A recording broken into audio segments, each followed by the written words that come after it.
ഇന്ന് വൈകുന്നേരം വീട്ടിൽ ചുമ്മാ ഇരുന്നപ്പോൾ പറമ്പിക്കൊന്ന് ഇറങ്ങിയതാണ് കേട്ടോ. കുറെ കാലമായി അങ്ങോട്ടൊക്കെ ഒന്ന് ഇറങ്ങിയിട്ട്. എന്റെ വീട്ടിൽ നിന്ന് പറമ്പിക്ക് കുറച്ചുകൊണ്ട് നടക്കാനുണ്ട്. ഇപ്പൊ ഞങ്ങളെ വീട്ടിൽ നിന്നുള്ള മെയിൻ റോഡ് കൂടിയാണ് പോവാണ്. എപ്പോഴെപ്പോഴൊന്നും അങ്ങനെ പോവാറില്ല. മാങ്ങക്കാലായാൽ മാത്രമേ അങ്ങനെ അധികം പോവാറുള്ളൂ. ഇപ്പൊ മാവ് ഏകദേശം പൂവിടാനൊക്കെ ആയിട്ടുണ്ട്.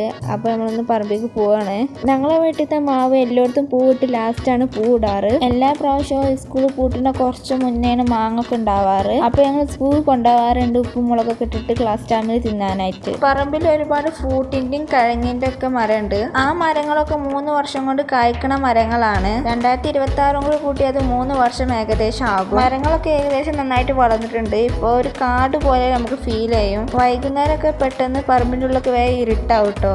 പറമ്പിന്റെ എല്ലാ സൈഡും വീടെടുക്കാൻ പറ്റിയിട്ടില്ല. ഏകദേശം ഒരു സൈഡൊക്കെ വീടെടുത്തിട്ടുണ്ട്. ഫ്രൂട്ട് തൈനേക്കാൾ കൂടുതൽ കവുങ്ങാണുള്ളത്. മിക്ക ടൈമിലും പറമ്പിൽ പണിക്കാരാകുമ്പോൾ അതിനെ വരാനും നമുക്ക് പറ്റില്ല. പറമ്പിൽ ഏകദേശം 8 മാങ്ങ മരങ്ങളുണ്ട്.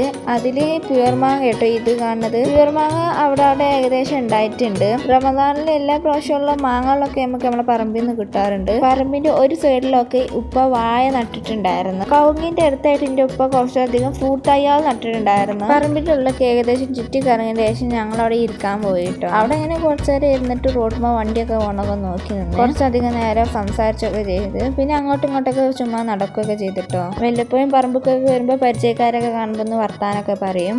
ഈ ഫ്രൂട്ട്സിന്റെ തൈയൊക്കെ ഞങ്ങൾ തൃശ്ശൂർ മണ്ണൂത്തി നിന്നാണ് വാങ്ങിച്ചിട്ടുള്ളത്. പറമ്പിൽ മെയിനായിട്ട് ഉണ്ടായിരുന്നത് പഴവും പപ്പായവും നന്നായിട്ടുണ്ടായിരുന്നു. ഇപ്പൊ പപ്പായ വല്ലാണ്ടില്ല.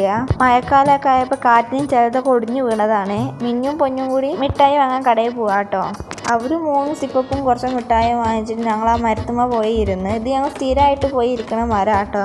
അവിടെ നിന്ന് ആഞ്ഞു നോക്കി നമ്മൾ പഠിക്കണ മദ്രസ് കാണാട്ടോ. കസിൻസൊക്കെ ആരെങ്കിലും നിൽക്കാനൊക്കെ വന്നാൽ ഞങ്ങൾ ചെറുതായിട്ട് ആ മരത്തിന് ചുവട്ട് പിക്നിക്കൊക്കെ നടത്താറുണ്ട്. അപ്പം ശരി കേട്ടോ.